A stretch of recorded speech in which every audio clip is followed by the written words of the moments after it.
Hello, everyone. Welcome to the From Compliance to Competency webinar series, presented by the Regional Centers for Workforce Transformation. My name is Perry Samowitz, and I am the Region 3 co-lead for the Regional Centers of Workforce Transformation. I'm here with my colleague. Hi, my name is Nancy Shea. I am the other co-lead for Region 3. We support the Hudson Valley region of New York State.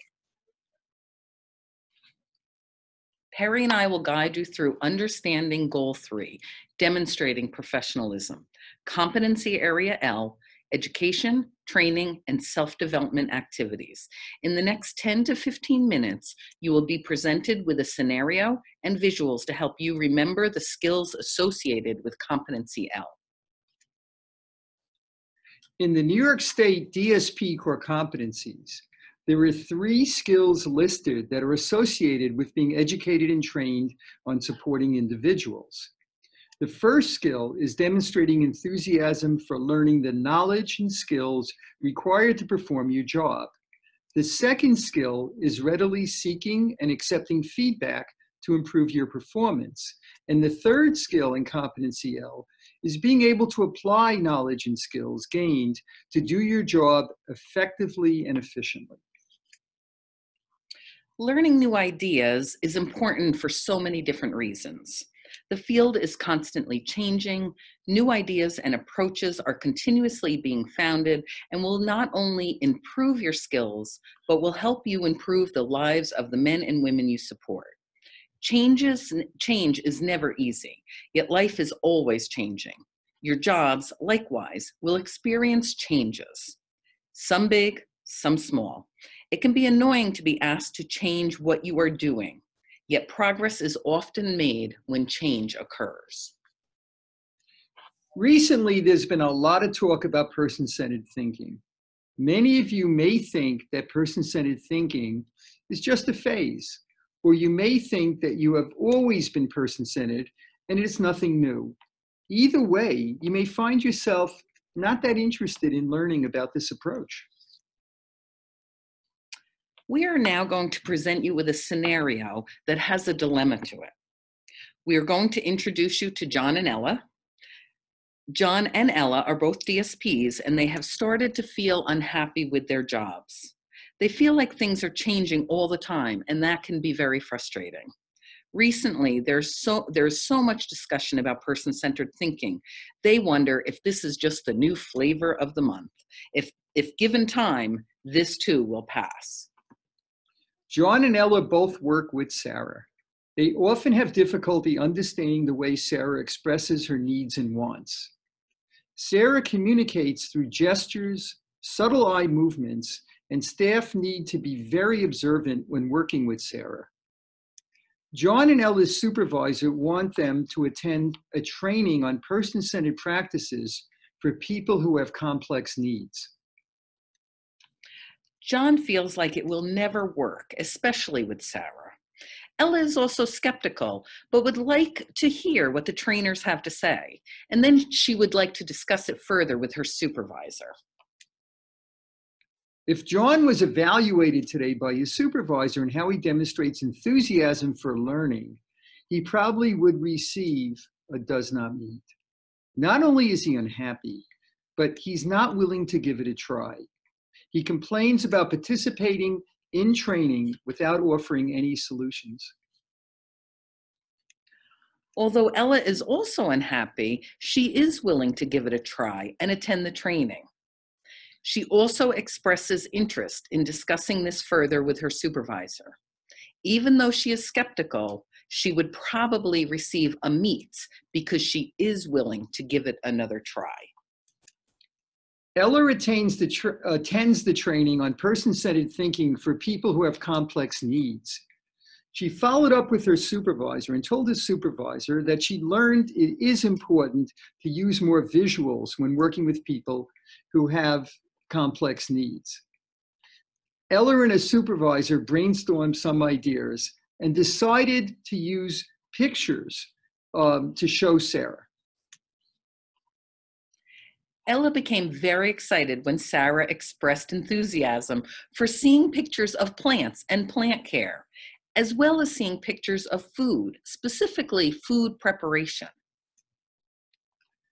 As a DSP, attending a training and being enthusiastic about learning is a great start, but more is needed to be a competent DSP. One must apply the skills learned in the training to real-life situations. In this case, Ella has become more self-directed in her work by using the information she learned in the person-centered training to discover the effectiveness of showing pictures to Sarah and to learn more about Sarah's interests.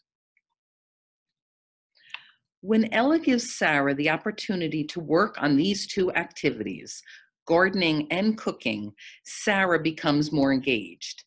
Ella is beginning to see the connection between the skills she learned in training and making a difference in Sarah's life. Ella provides feedback to her colleague John on how he might improve his interactions with Sarah. John has noticed an improvement in Sarah and becomes interested in attending additional trainings as well as working closer with his supervisor to improve his performance. It is appropriate for DSPs to help each other learn. After all, your first allegiance should always be to the person you are supporting. We should all seek and accept feedback from our coworkers, from supervisors, and from trainers if we truly want to improve our performance. In the end, the person being supported, in this case Sarah, ultimately benefits from the new ideas initially discussed in training.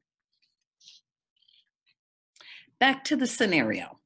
The supervisor notices the changes in both Ella's and John's performance and gives them both feedback.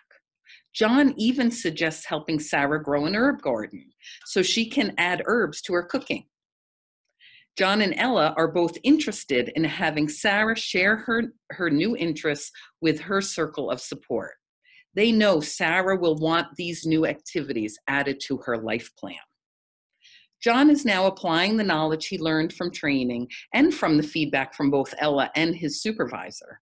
These changes will put him on the path to a meets rating on his next evaluation.